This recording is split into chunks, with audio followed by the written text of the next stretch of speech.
Hello. Hello. Hey, how you doing, man? Hey, what's up, bud? Not too much. How have you been? Pretty good, pretty good. Been watching your stream. That was a sick last game. Thanks, man.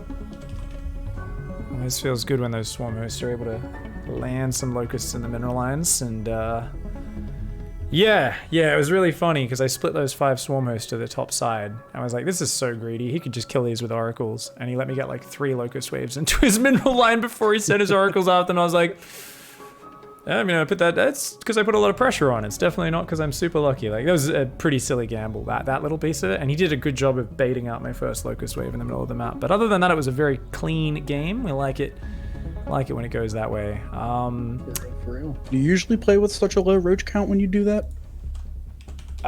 No, if he was more in my face, we'd have a much higher Roach Ravager count, like earlier, because we had so much map control and he wasn't pushing out at all. We were able to go like straight to 16 swarm hosts. And then I actually built a ton of Roach Ravager, but I was fighting constantly, so there was like 20 roaches in production at almost all times, but like they just were dying as quickly as they were coming out, which I was very happy to do, because anytime you can wear down their army and trade is real nice. Yep. I'm just gonna get everything organized here, and okay, awesome, we've got that closed up. That's there. Thank you very much for the cheer to Arios, really appreciate that. Guys, we're hopping into some coaching. So you've got the document open, yeah? Yep. Marco? Right where you are. What's your MMR at the moment? Did you say Plat 3 or Plat 1 in the email? I'm trying to remember. I am currently Diamond 3, and I'm at my highest MMR, which is, I think, 3580. Hey, alright, so we'll just say 3550 right now. Yeah, 3580 is my peak, and yeah, that's about my average is 3500. All right, we'll just say 3,500. Cool, awesome, man. All right, so what shall we focus on today? Oh, thank you, Nolat, for the sub. Appreciate that. Should we be going ZvP, ZvT, ZvZ? Is it other stuff? Anything in specific? I haven't noticed anything really specific. I know ZvP, any kind of like committed Immortal push, like early game, like 3 Immortal Stalker Sentry push, that gets me quite often. Have you saved any replays of that one? I think I might have one. Because that sort of stuff is the perfect one, where if you don't immediately know exactly what you should do, or what went wrong, you know, you're like, I went 60 drones against the 2 base push, it's a little too greedy, maybe should have stopped at 50 or 55, you know. If you're like, oh, what the shit, I really thought I was gonna stop that. And you watch the replay and you're still not sure, like those are the ones which are just absolute prime material. So Immortal pushes, Immortal gateway pushes, anything else? BCs, always and forever BCs. Are we talking about like the first BC kicking your ass, or are we talking about like 25 minutes into the game? Like if the first BC, I counter it with my queens and my spores, I immediately throw down a spire, start going corruptor, and then all of a sudden there's just like 10 of them, and I'm like, what the hell? I've got 20 corruptors, I'm ready to face like 5 BCs, and there's just 10. Like, what'd you go, 5 starport off of 2 base? And did they? Yeah. Did you check the replays? Were they? It was like 3, and I guess I was just being slack. No, I can't find any Immortal pushes here.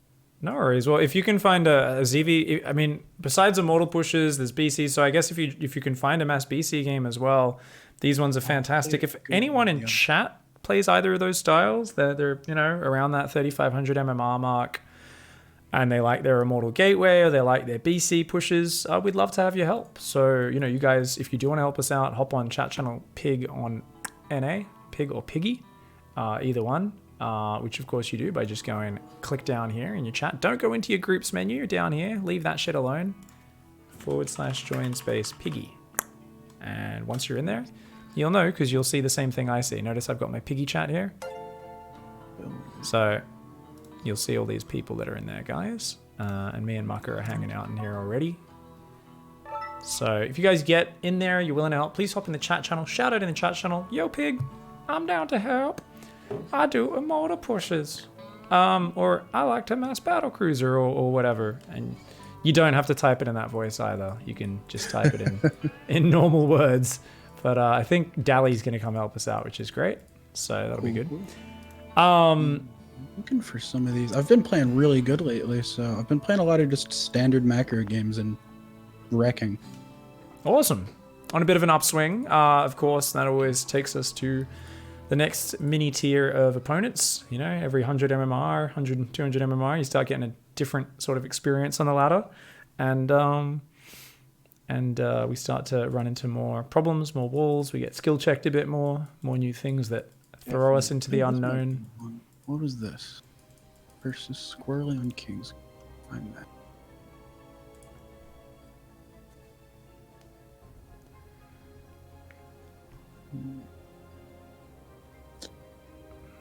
No, I thought I had this already.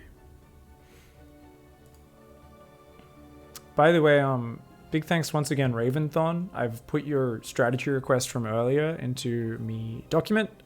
Shoot me a reminder tomorrow or the day after about that one. We'll try to play that one out for you. But didn't quite get back to the Protoss rotation. So we'll hit it up tomorrow. Thanks for the support, dude. So I think we've got people hopping in chat. Dalicat, maybe? Anyone? No one's actually shouted out in the in-game chat yet. So please shout out once you guys are in there. Real Phil says he'd be down as well. What's up, Real Phil?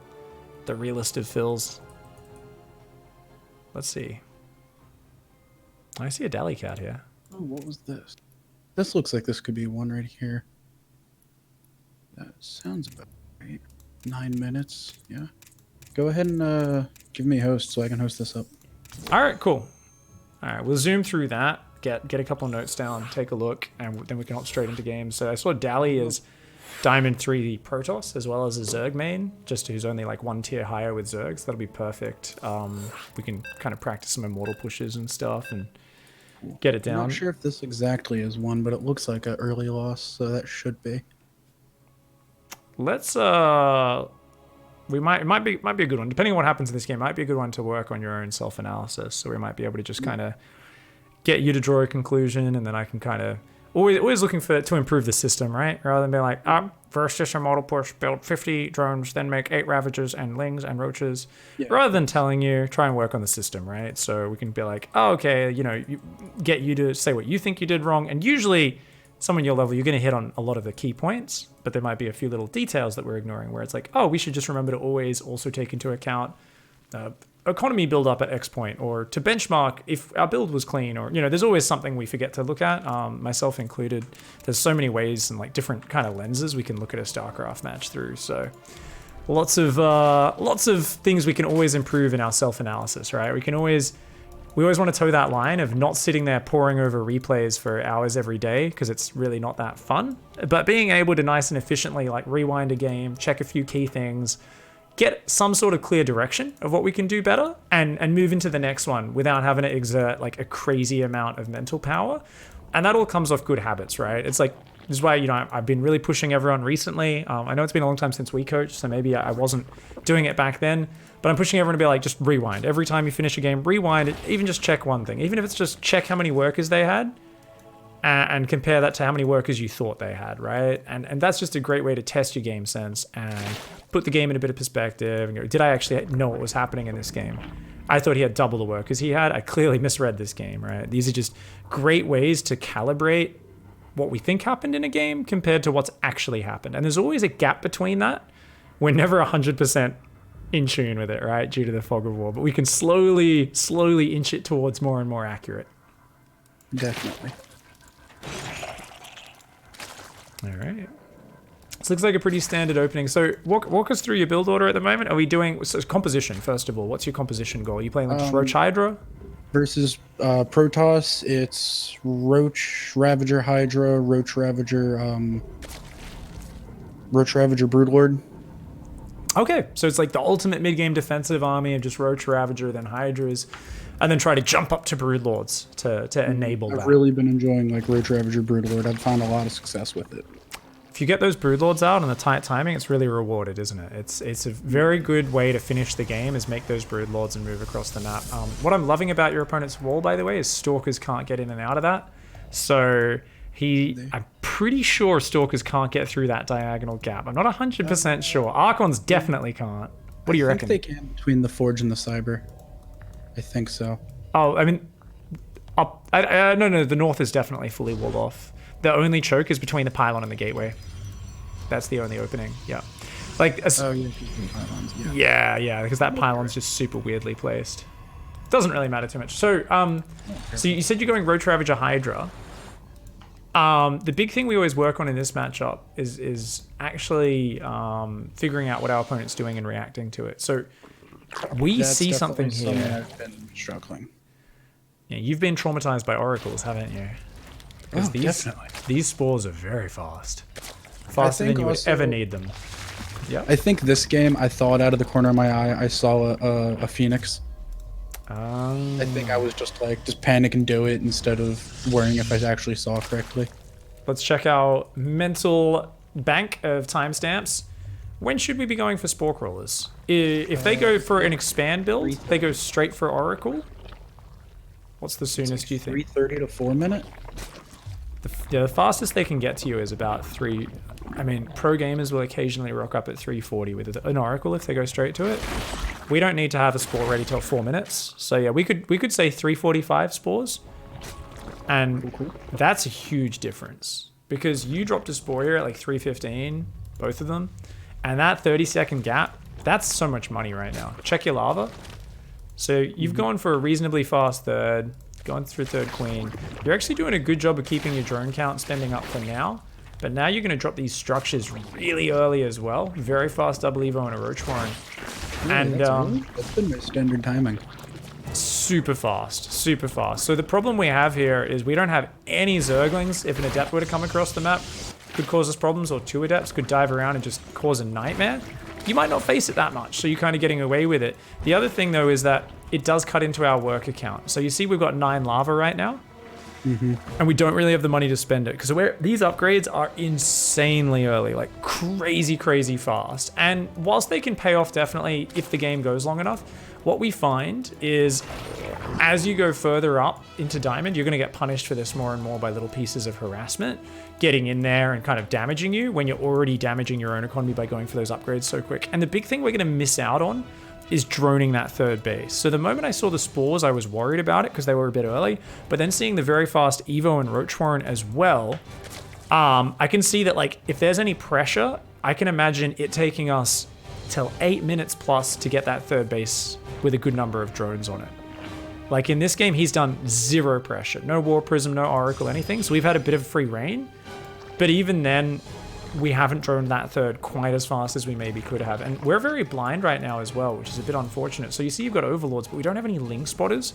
So we've got no units at all, and we're kind of droning on up. So I imagine when there's adepts poking around, there's oracles coming in, you probably naturally shift into a different branch of play where you're a little bit safer. But right now in this one, we don't really have any idea what's going on in this game. And we're kind of going for a lot of upgrades and a lot of tech. Do you normally have a set point where you swap into roach production? How do you decide? So this game, just watching it, I can already tell this isn't quite my standard. Usually, once I hit about 41 drones, which is 3 gases, natural and main, fully saturated, I immediately build like 12 roaches. I do a full inject cycle of roaches. Right. And this time we definitely went quite a bit greedier on that. Yeah, okay. Much greedier. I think just because my overlord was over there and I didn't see much, I thought I was safe in this game. And I was like, oh, I'll just spread some creep, I'll have some queens, I'll be safe. And then I went very greedy. And then right about here, I'm starting my production, and just because I remember this game, he's starting to push across the map right about now, if I remember right. Yeah. You should hit around 7 minutes, and then I just kind of defend for like 2 minutes. So, I mean, we've gotten away with being very greedy, but we're going straight into Hydras before they have any upgrades. We have no vision on his side of the map, so this is real nasty. Do you always skip link speed? No. That was just another mistake with this game. I usually play link speed, and I'll have about 6 lings darting around. Because we should, know there's no third base, right? And we don't know that. We've got 0 information in this game. And there's just a few basic things like having a few lings to see if he pushes out, seeing if there's a third base. And we should have basic benchmarks like, hey, if my opponent doesn't have a third, we should at most go to X work account and just make a ton of units to survive. Which would mostly be Roach Ravager. Because Hydras are good once you get upgrades for them. you know, once you get their range and their movement speed and you get a good number of them and they got a lot of meat in front of them. But in small numbers, and before their upgrades are finished, they're too fragile, and they can get overwhelmed very easily. You can see in this game, for instance, we've got 2-2 at the fastest, craziest window timing ever, but it's not quite ready. And we're now building Zerglings, and we're trying to make a few Ravagers to help us defend, but we just weren't quite able to turn all that bank into money, and we've got so many upgrades on the way that aren't helping us. We've invested in a few Hydras, which aren't really together yet.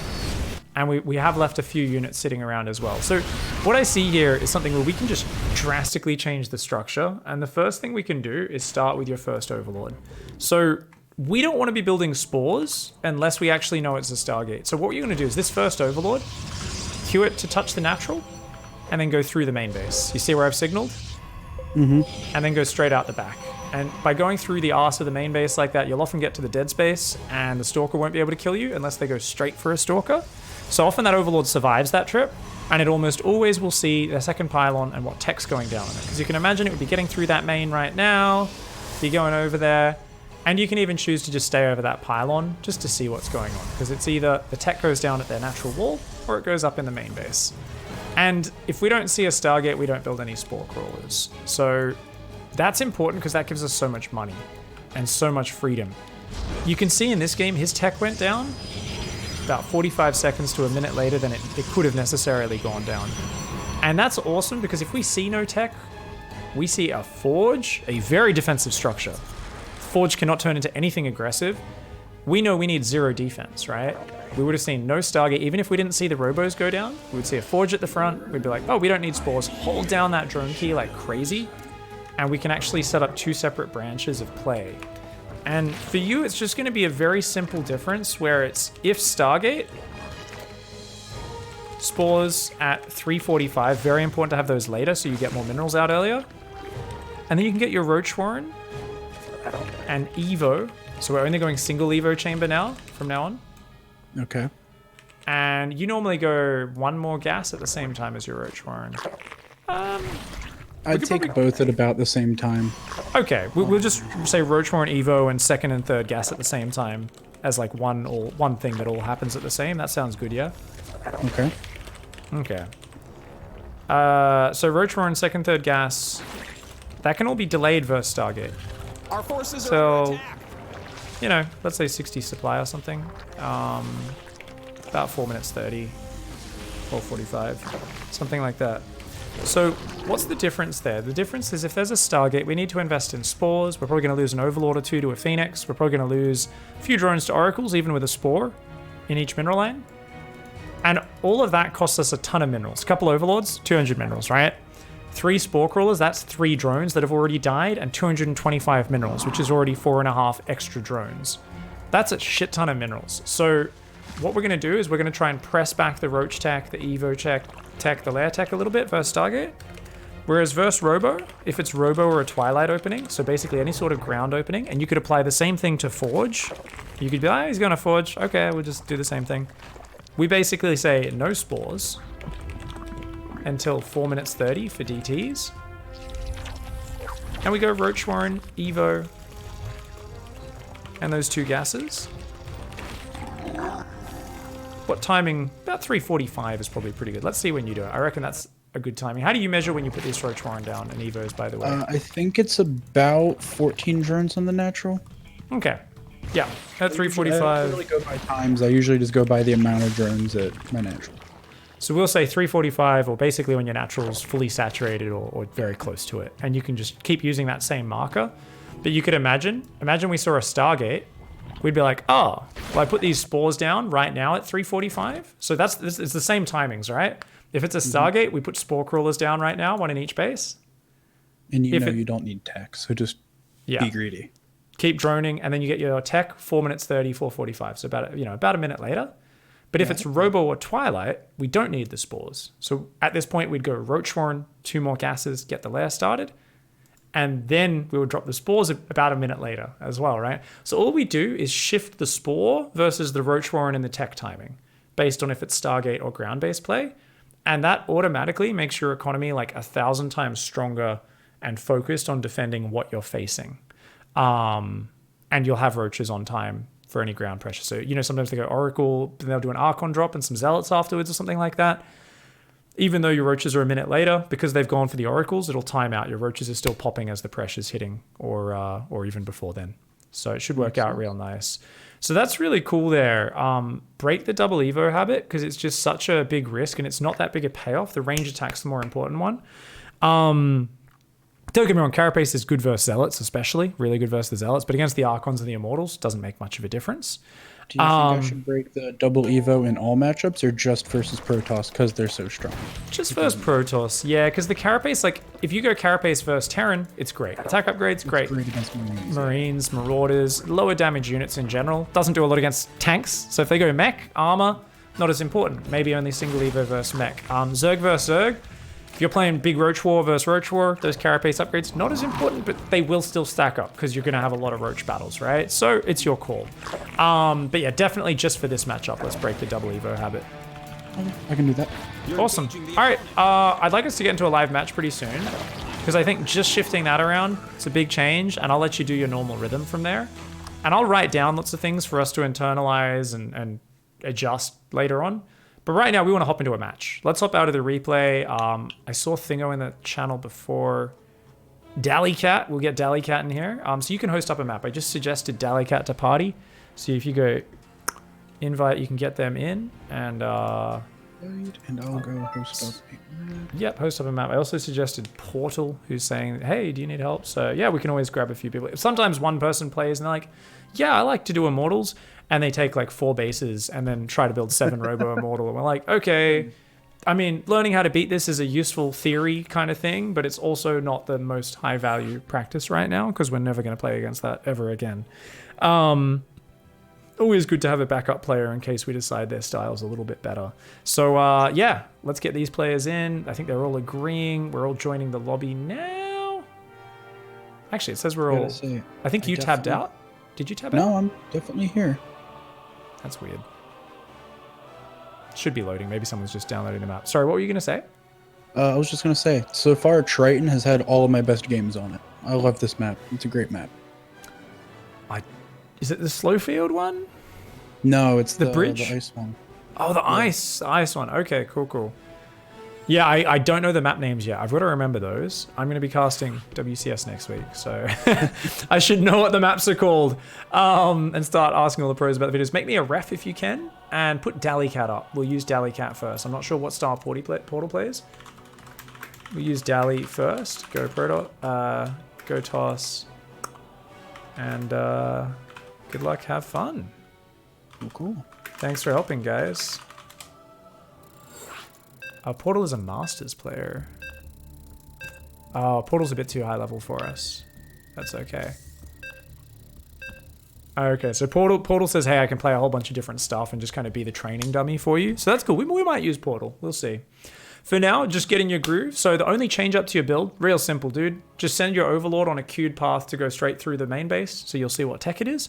And then we'll just swap the Spore and the Roach Horn timing around based off that. It'll be a little awkward at first trying to remember it, but I'll remind you. Other than that, I'll just let you get in your groove and go single Evo, Roach Ravager Hydra. So good luck, man. Kick some ass. All right, here we go. Good stuff, guys. Thank you, Nolat, for the Twitch Prime sub before Arios with the cheer. We are, of course, doing some Zerg versus Protoss coaching here and trying to just focus on his opening. A lot of people want a one-size-fits-all build. Because he's in Diamond, I've taken it away from him. I've been like, no one-size-fits-all build for you. Now, one thing I didn't mention.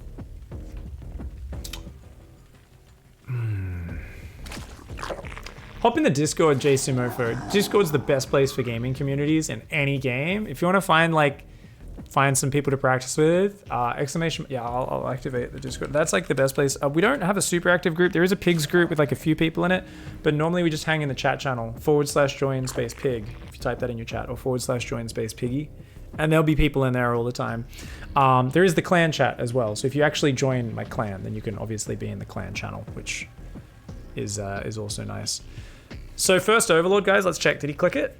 He's clicked it.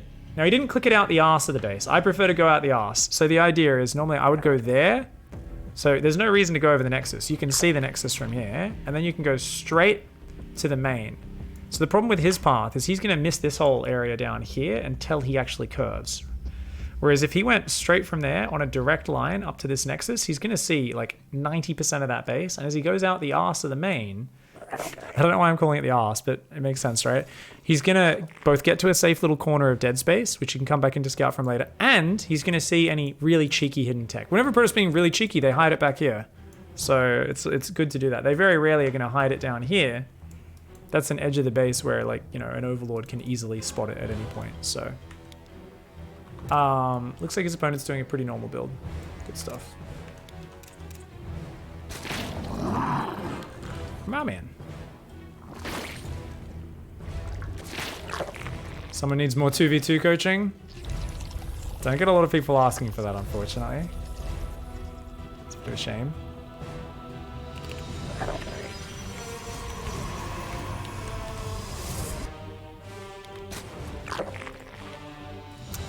Let's practice pulling off gas as well. So after link speed, try to just learn to pull off gas and then put back on gas about 3 minutes 30. It's a real nice adjustment. Gotcha. So you've got link speed on the way, so you can pull off now. A new queen has emerged. I don't know if he's ever pulled off gas. I think he has. I think maybe he just forgot that link speed had already started then. Third hatch goes down pretty late. Send a drone over to that third. You're under attack. You don't need to look at the Overlord at all, because I'm telling you it's a robo. You've spotted it. So we're just going to do basically your normal timings. No spore crawlers needed. Can do.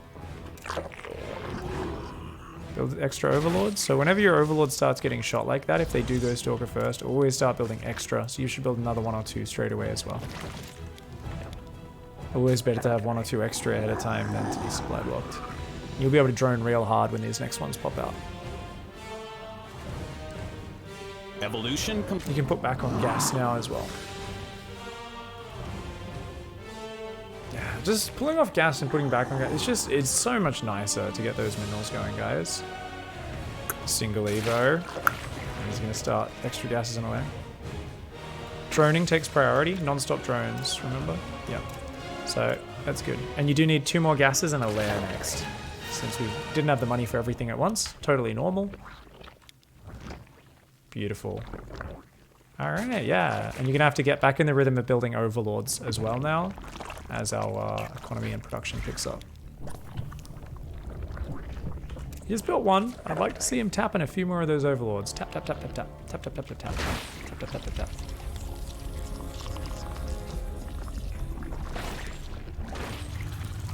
Should be building quite a few extra OVs as well, just 1 or 2 more, because we want to get that pack of roaches out after getting these gases going.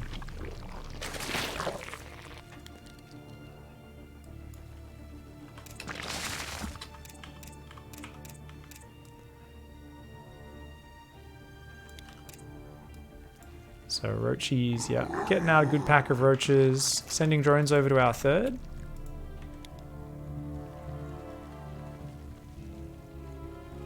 And if you're ever feeling gas starved, you can take a 4th gas. And I think you're feeling a little bit light on the gas, so we can drop that 4th gas whenever you feel like it. So for now, just continuing to build roaches.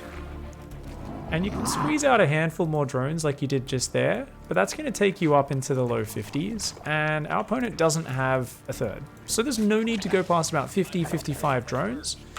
That's already going to give us a nice eco advantage. So we can just take an extra gas if we need it, put on the gas we've taken, go up to 5 gases so we can make plenty of roaches, and just keep pumping these roaches. Remember, you can always leave, make as many Overlords as you can as well. Like just then you made 2, try to make as many as you can. We should be spamming that. Tap, tap, tap, tap, tap, 7 Overlords, something. Basically just make as many roaches as possible, and their upgrades, and start the ravages a little bit later. And let's just kind of prepare here. Oh, he's pushing out. There's no third base. Mass units, spread creep, mass Overlords, mass units, spread creep, and good luck holding this. So, yeah. Your warriors have engaged the enemy.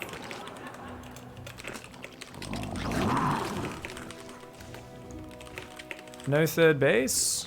Doo-doo-doo. Stop droning at 55 drones max. And mass Mutation roach complete. ravager. So creative. Oh god, he's not watching, guys. What's he looking at right now? Your forces are under attack. This is really awkward. No! Why was he not watching? His rage speed is really late as well. He's got 1,000 minerals in the bank and tons of lava.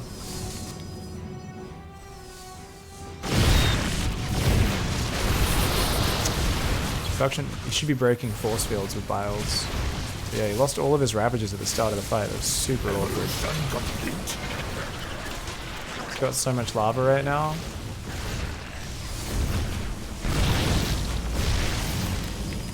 Use biles to break force field. Mineral field. That's priority. Just 1 or 2 on their army. Gonna be nice. Still have lava.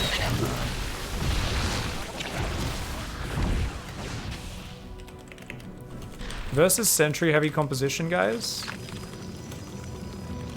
You want heavy Ravager, which means your gas will choke you. So you have to add more things also. How you use those files is crucial.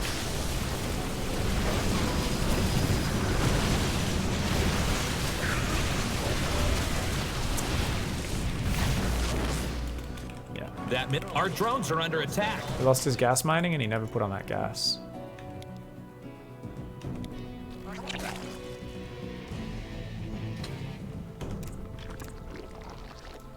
Come on, let's go. Pull drones from the main, get gas mining back up on your natural. Pull your Roach Ravager home. Drone, drone, drone, drone, drone. Every single lava. Keep injecting. Spread those injects across all those hatches. Get that gas mining back up. You got a huge mineral bank. So if we can just drone back up to 50, 60 drones, we should be okay. Let's make an Overseer. So stop thinking about upgrades right now. That's the furthest thing that should be from your mind right now. You need an Overseer to go confirm if he's got a third base or not. So you can just queue that to scout and you're just holding down that drone key. So right after a push like that, if you have a big army left over, but you've lost so many drones, you need to just drone, back up to at least even with your opponent, and then go back into army production. So we need another 10 drones here. Keep injecting, keep droning. Get that gas mining up. Yep, you've got it going now, which is great. There we go. All right, so now you can get back into your rhythm of just building army units. And you're going to try and scout, hey, does he have a third? What's he up to? So you've got to scout with that Overseer, that Zergling. You've got to see what's going on and decide what your next step is. Looks like a third. Yep, so you can either decide to mass Roach Ravager and all in, or you can just go to the next step. You can make Hydras, keep upgrading, take a fourth, keep droning. But you've got to be decisive and choose one or the other right now.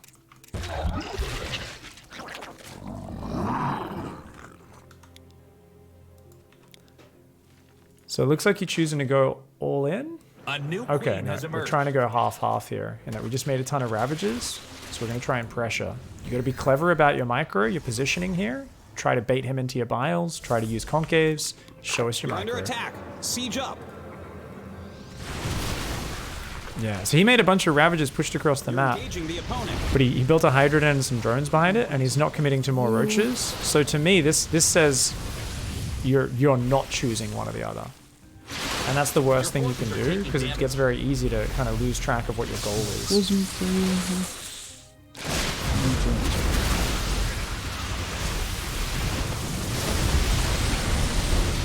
Come on, don't freeze up. You haven't been committing one way or the other behind this. Oh, focus on your army. What are we doing?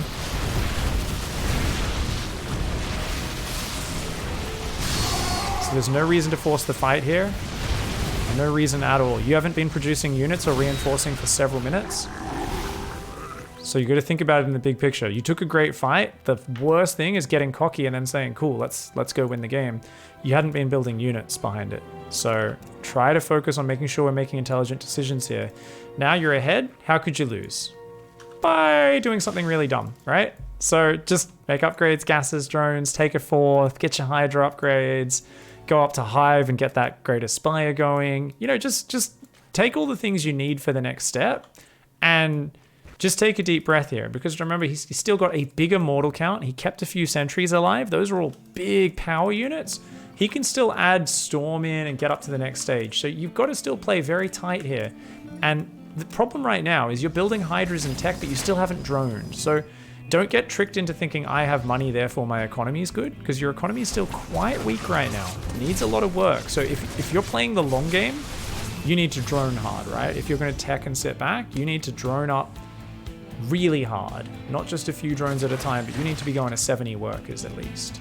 So hover over your supply. You're going to see you only have 52 drones right now up in the top right. That's not a lot. We want to have at least 70 if we're going Hive. So you can still try to do things with your army, but make sure you're committing your economy in that direction. So for instance, you went across and pushed, you did a lot of damage, but you weren't reinforcing, you were teching and droning behind it, but then you kind of froze up on your production and stopped teching and droning, and then you came home and built more armies. So we missed an opportunity to get way ahead on the economy there. We're still doing really good in this game, but we're just not following the same strategic line as clearly as we could. So let's try and be really methodical here. Looks like we're playing a big macro game now, so let's spread overlords out to spot any prisms coming on the edges of the map. Let's get more gases up, head towards more upgrades. We can get another Evo chamber to add melee upgrades for those broodlords if we want, and really just keep strengthening our game. Like, your creep spread is awesome. You've got a little bit of vision. We could definitely have a few more zerglings or roaches on random expansions, but just strengthen that position. And if you just very focused kind of go to the hive tech, do your broodlord attack, we should be in a good spot. Yeah, so it was the lack of having a clear mental plan of what he was doing with that push that really made me go, whoa, what are we doing? Because he went across, but he droned behind it. And that to me just is like where you've got to get your thinking straight on what you're doing. What are you trying to achieve? And the thing is, and then he was like, well, I'll go home and macro. And then he clicked his army into the opponent's army. It's like, wait, no. If you're committing to the all-in and you're continuing to rally, it would have been an okay decision. And it's not about what's the right decision. It's about, are we doing things that are in mind with our main focus, right? Do they all line up? If we're going all in, are we producing units non-stop for the minute or two before that, committing everything and trying to kill our opponent? If we are, that's great. So he's doing some nice Roach Ravager Hydra pressure here.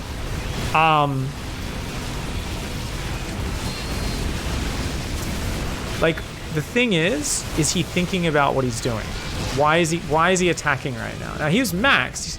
Trading out some supply with some run-bys was a good idea. But attacking and committing to the fight was very iffy. Has he put on gas? He has. Good. He's missing one guy there, one guy there. Still hasn't taken the gas in his name. But that fight was just too much. So if he threatened at the front, ran those guys in, sniped that base, lost a whole ton of roaches, that would be okay because he's freeing up supply for the broodlords. But I just feel like we're not thinking enough about what we're doing with these armies at these timings, and we're not kind of putting everything behind that. So I think that'll be the big thing I'm going to try and write like a whole explanation of here in our little document for him to read after tonight, is how can we commit everything in that one direction?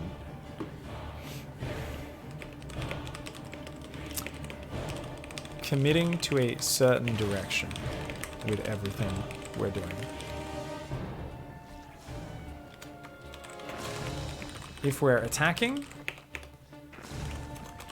commit 100% and reinforce and try to focus hard on micro to win.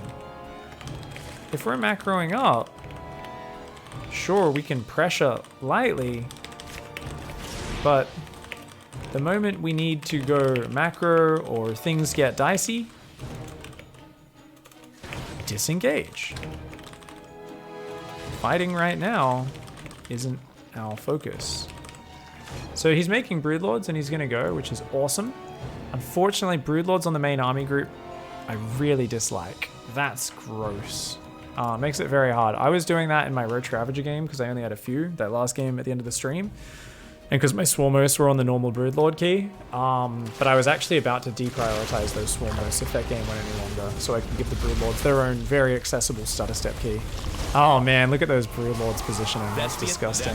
He's doing good control click micro, It's just systematically, if the fight got messier, he would struggle very hard to micro these Broodlords, just due to the fact that they don't have their own control group. Storms will slowly kill these Broods because they're not really stutter stepping. He's actually doing really good manual control there, and he set up a good concave. So, yeah, pretty much the best diamond micro I've seen of Broodlords, no control group style, but could have gone very wrong. Could have gone very wrong in a more even fight, I think. Smashed it. GG.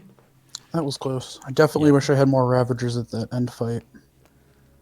More Ravagers, really? Just to try and... just a few more, just so I could have some... Just make them stutter step a bit more, keep them from fighting. Cool. Tax the APM. Yeah, I mean, Ravagers are definitely... they're always a useful unit. I tend to deprioritize them as we get later, once the Broodlords are out, but they're still very useful, right? At that moment there, he doesn't have any Tempests or anything, so it's not bad at all. Let's watch that replay real quickly. Make me the party leader, and I'll load that replay up. Or you can load it and just make me the lobby host. What did he just say? You creeps. Oh, thank you.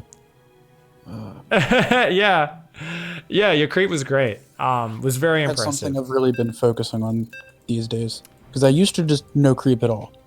And I'd have like a 50-50 win rate. But then I don't remember who was casting, but it was like GSL versus the world.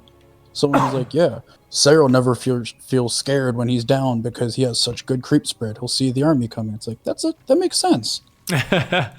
It's very powerful, like defensively, and just the amount of flexibility you have with like engaging an army well before it gets to your base, because you've got creep spread for vision, creep spread for movement speed. It makes a huge difference.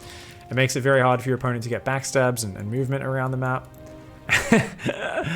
And as Portal says, I pray to Cyril every night in hopes of gaining ELO. A wise man. So, Fair enough. Getting used to pulling off gas, I think, is going to be really nice. Is this something you do in any matchup, or? I've never pulled. I pulled gas once, and it scared me. I never knew when to put back on, so I was waiting till like 5 minutes to put back on, or I would forget to put back on, or. Yeah. I mean, it's just pull off. Ling speed starts just before 2 minutes 30.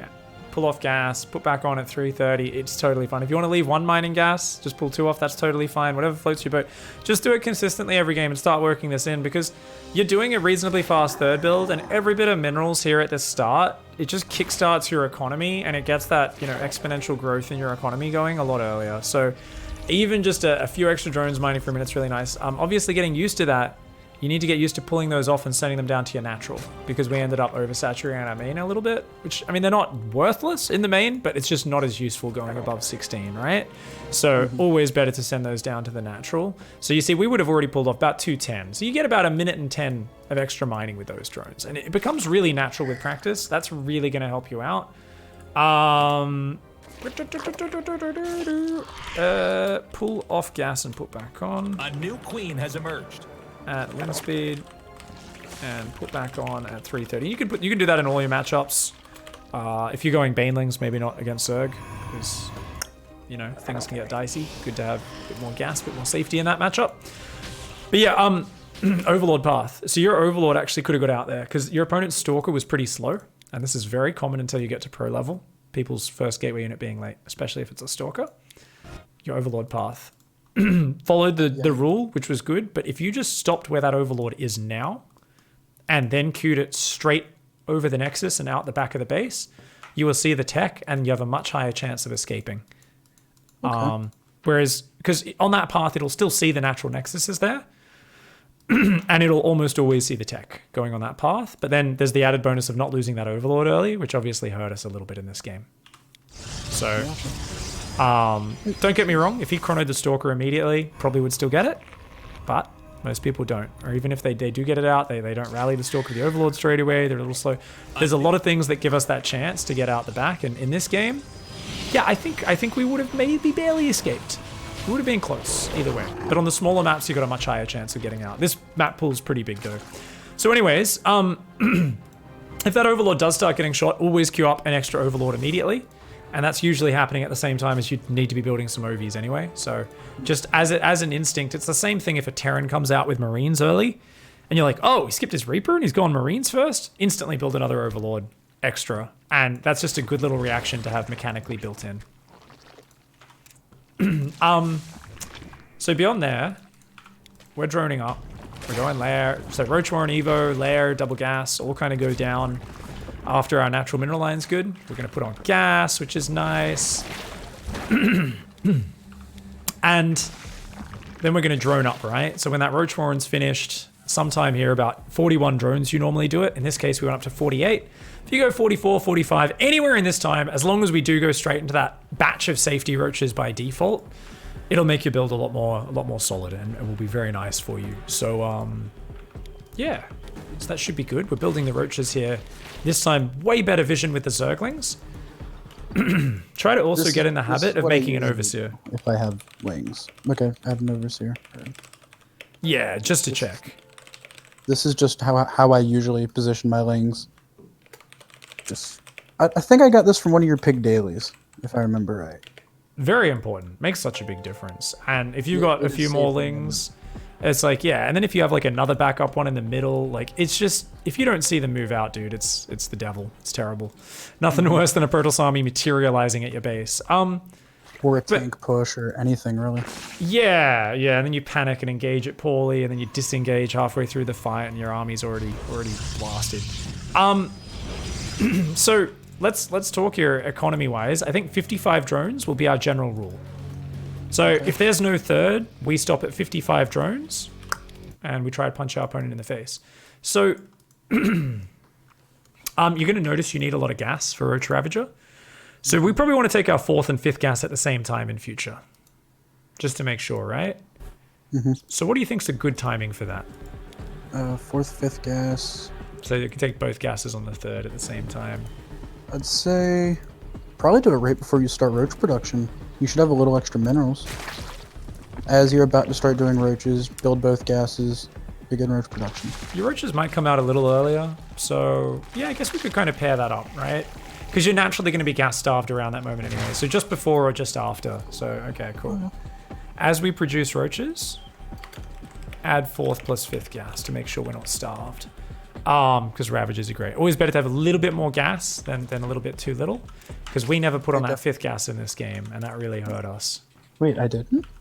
No, not during the push, right? Because you got distracted by him moving out. So, I mean, we took it like now kind of thing. We're going to take it in a sec. And obviously, the fight started and we got distracted. I'd built like 2 or 3 more Ravagers. I would have never had to drone pull, because I could have just taken out that warp prison. Yeah.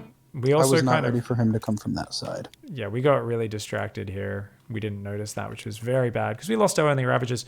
It's also something where, look at what you're doing. You've got lava, right? Let's check. Do we have lava? No, we don't right now, but we will in a soon moment. But you're very gas starved. You don't have gas for those Ravagers, right? So you've got to kind of make up a rule here and say, wait a second, we're building literally up to 30 roaches to Ravagers. We could easily stop at 20, 22, whatever the count happens to be, a bit before that push gets to us, swap into Zergling production and Ravager production, right? So that's something you've got to always do against these sort of pushes, especially this one, because it's sentry heavy. Now, if that was raw Zealots, I'm okay with you skipping the Ravagers, building very few Ravagers and just having as much roach as possible. Same thing if it's just Stalkers and Immortals. Just enough shit to jump on top of it will do the trick. But sentries, you gotta have those Ravagers. And this was such a disaster, having your only 2 Ravagers on the front line accidentally. And it made this game so much harder than it needed to be. So that was pretty big. So the final thing we're gonna come to is obviously, you know, we were struggling to build units because we weren't realizing the gas bank was so low. So we were trying to build roaches, and we could have actually had more Zerglings coming out. We were also using Biles on his army. We should have been prioritizing breaking force fields. Always save him to break the force fields if you've only got 1 or 2 Ravagers especially. So yeah, that would have been real nice. We barely held on. We did okay. But I was talking in your ear and obviously making things a bit hard when someone's telling you what to do. But I think, you know, if we were to do more coaching, I'll back off that and let you just do it on your own.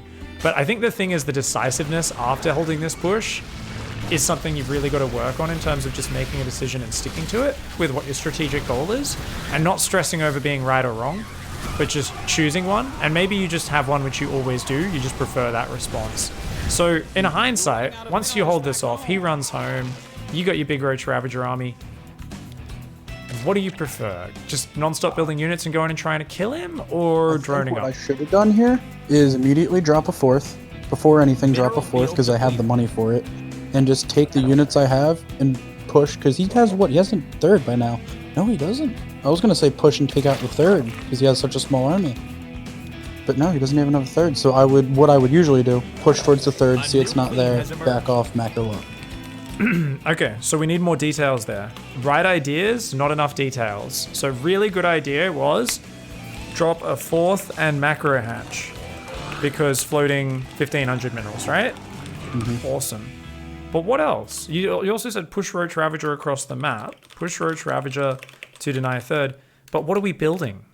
Are we building Roach Ravager to do that, or are we droning? We're droning. So We're that's using important. the Roach Ravager to keep his army small and keep him back. So that's something we lacked that clear decision in this game because you kept swapping between them. And it was like, wait, are we committing to this push? Are we going hard?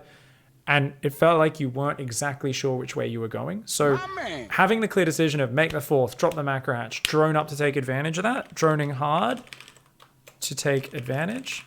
So we're going to add more details. I'm writing this all in your document. I've written self-analysis under the game notes. So droning hard to take advantage. And you also said push Roach Ravager to deny a third. So that Roach Ravager push is not our focus. So what I mean by that is your strategic goal is not to kill your opponent's third. It's what your production's doing, okay? So you're trying to do both. You're trying to both wreck his economy while build your own. That's okay, but we've got to recognize that because we are committing to drones, we have to go across, be very careful with this army, because what if round 2 of the all-in's coming? He's just been warping in more sentries and stalkers that whole time.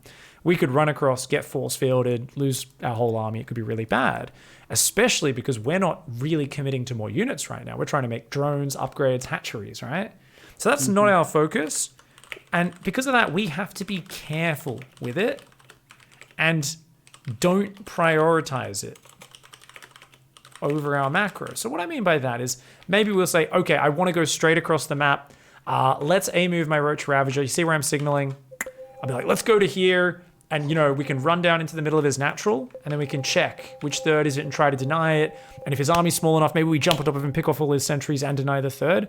But if we see a lot of shit, we're very happy to just pull back because we're not backing up this force. We haven't reinforced it. And we're going for the economic follow-up. So we've got to focus on that being pristine and not mismacroing behind it. Did you see the signals, by the way? Are you on everyone's camera? I am now, yeah. Okay. I also have the stream open to my left. Oh, okay. I wasn't using it during the game, but I do have it open, so I can see during this. Yeah. Okay, cool. So there's obviously a slight delay on there as well, but that's cool. Only a few seconds. So yeah, like here we made a ton of Ravagers, and then we started pushing, and we'd made some drones and some queens and started injecting, but then we made more roaches. So we went roaches, drones, tech, back to units, and then we finally pushed, right? So being really decisive and thinking this is a set play, okay, I've killed an attack, I've killed most of his army, I've got a big army, I want to use that, but I've got to be clearly thinking, okay, that push should have moved across the map 2 minutes faster, right? Should have been over on his side of the map at 9 minutes. And it also should have been something where we would be happy to back off if things look dicey at all, right? Whereas if you were committing 100% Roach Ravager reinforce, like go, you might be willing to just headbutt into him no matter what you see, right? Because you're like, I got to break him right now. That's my strategic focus.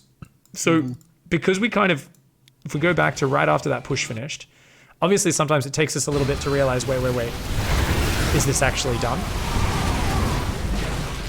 So building roaches here, kind of all fine, right? But then we swapped to drones. Drones, trying to fix up our economy, resetting our rally points, putting back on gases. Drones, we're regrouping our army. This is where building a few Zerglings is actually really good as well. Feels awkward, but just having a few Zerglings, like 6, 4, just to send some scouts out, so useful, right? Rather than having to send a full roach. But then, yeah, there we go. Roaches come in, and it's like, wait, are we going roaches or drones? So we're kind of stuck in a bit of a holding pattern there. And then we go drones again, and then we're going to go more roaches as we push out. Yeah, see that? I'm kind of doing half and half there. Yeah. So try to make sure you're 100% focused on one or the other. And I like the idea of like, yeah, we can still attack with the Roach Ravager as long as we go across immediately. Because if we would have, right now, we haven't been committing to roaches for a few minutes. It's a bad timing. Our army is weak right now. It worked out for us. But if he had really good force fields, it might not have, right? So if we think about it at this point, what have we been investing in the last few minutes? Roaches, zerglings, roaches, units, fighting. And we just took a good fight versus them, right? So now our army is strong. So we can swap our focus back to economy while doing this push. But part of that whole, we have to be careful with the push. We're not prioritizing it because we're not reinforcing it. Is every second that goes by, it gets weaker because we're not reinforcing it. We're focusing on dropping a fourth, a macro hatch, all that sort of stuff. So we can go straight across the map right now, see what we can get done. But once we've been on his side of the map for 20, 30 seconds, we kind of got to go, let's go home. Let's get out of here. We haven't reinforced in a while. He's probably just been warping units. We got to get out of here. This is dangerous, right? So we've got to understand kind of that focus of what we're doing. And if we do that, it's just going to be so much cleaner because you're going to be really decisively focused in one direction or another.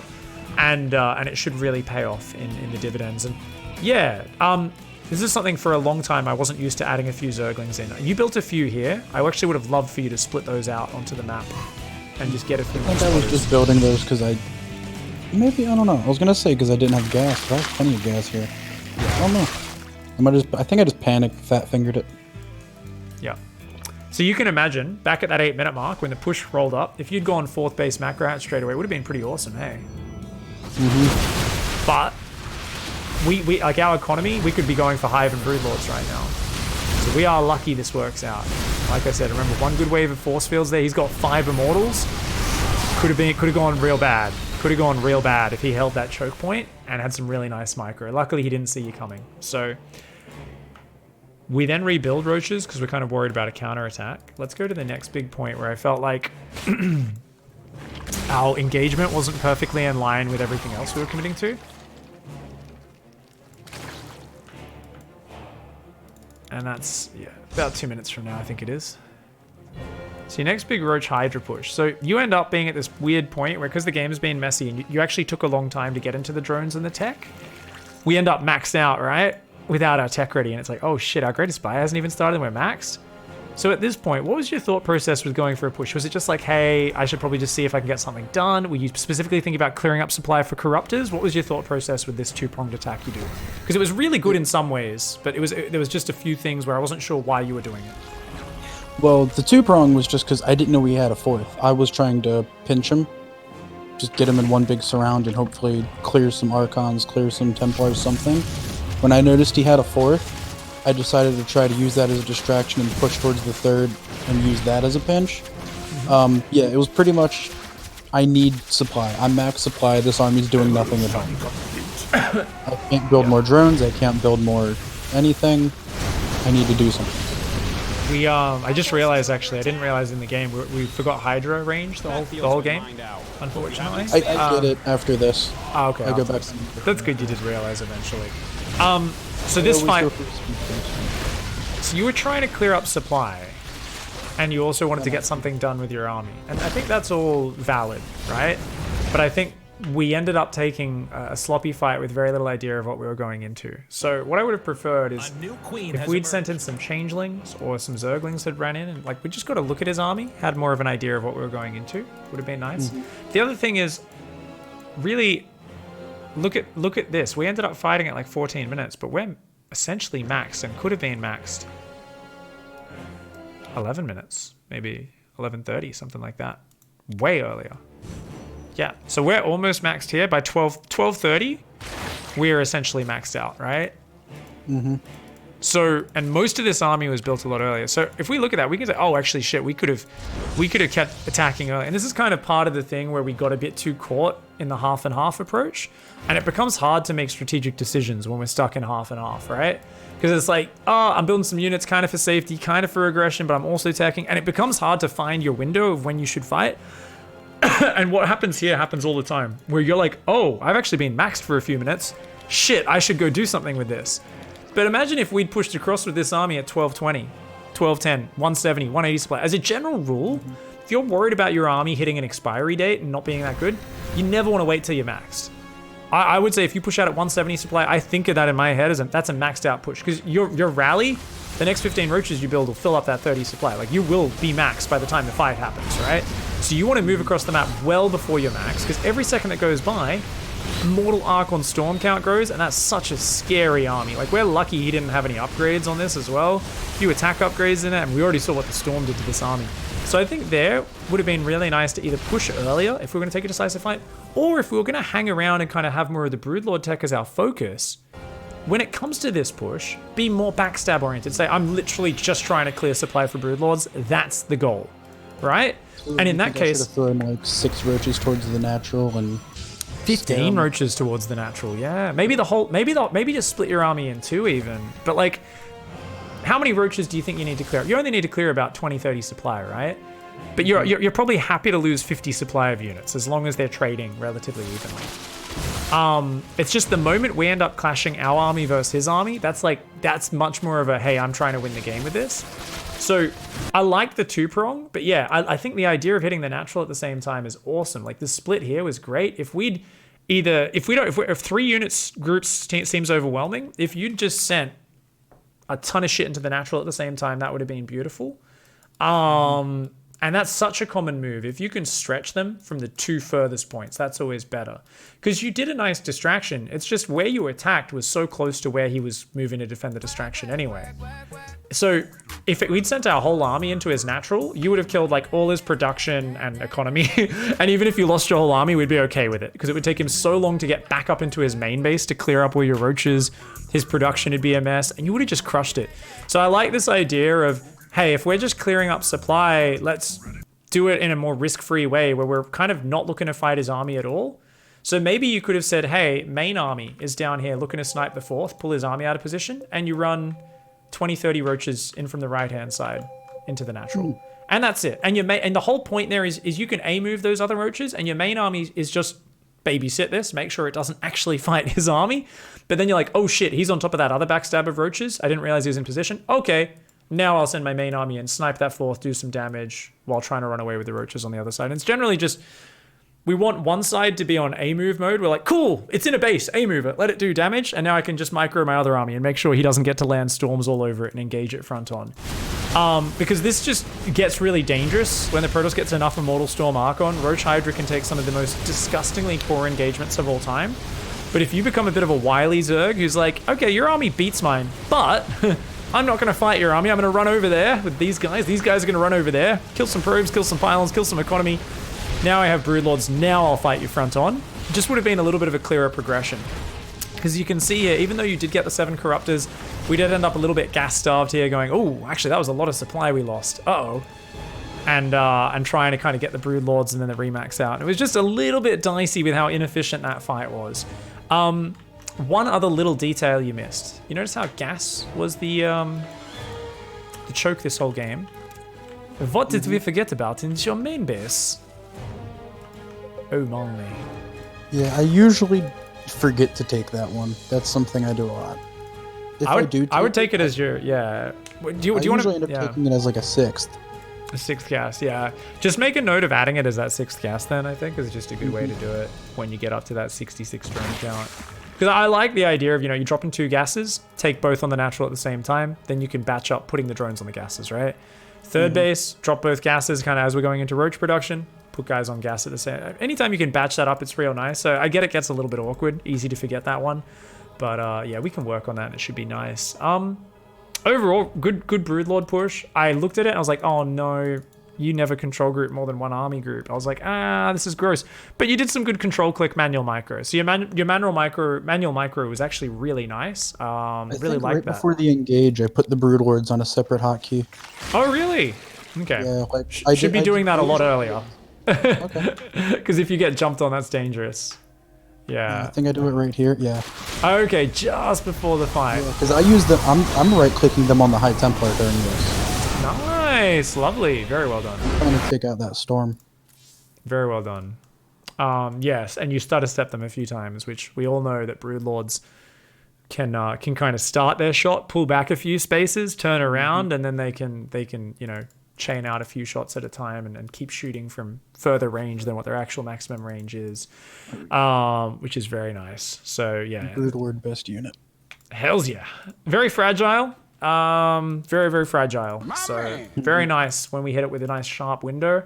Can attack, overwhelm them before they get the answers up. This is a good game though. So I think it's really nice because we've just cleaned up your opening a little bit with like the spore timing, the roach warren timing, and it's always awkward having two separate branches, right? Oh, we gotta do two separate builds if they go Stargate or Robo, but not really because we've simplified it, right? We always scout with our first Overlord. We know what it is, and then it's just shifting the Spore Crawler and the Roach Warren / Evo / Lair Tech around. All we're doing is shifting those two around based on the situation, and then continuing with your normal game plan. Gotcha. Awesome. All right, so we can finish up now. Is there anything there in the notes that doesn't make sense? Any last questions before we close out?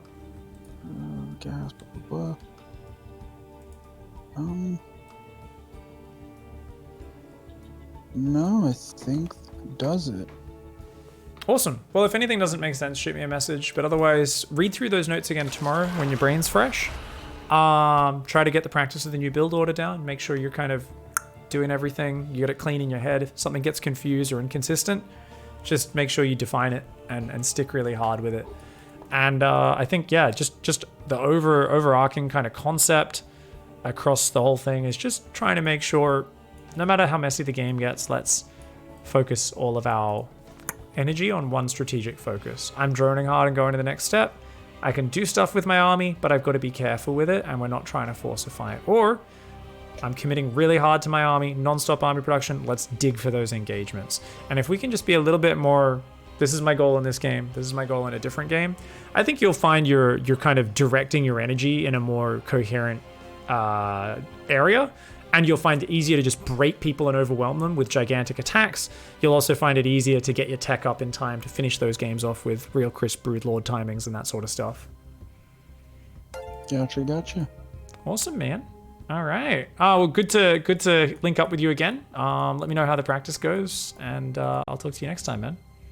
Thank you very much, bud. Have a good night. You too, man. Good night.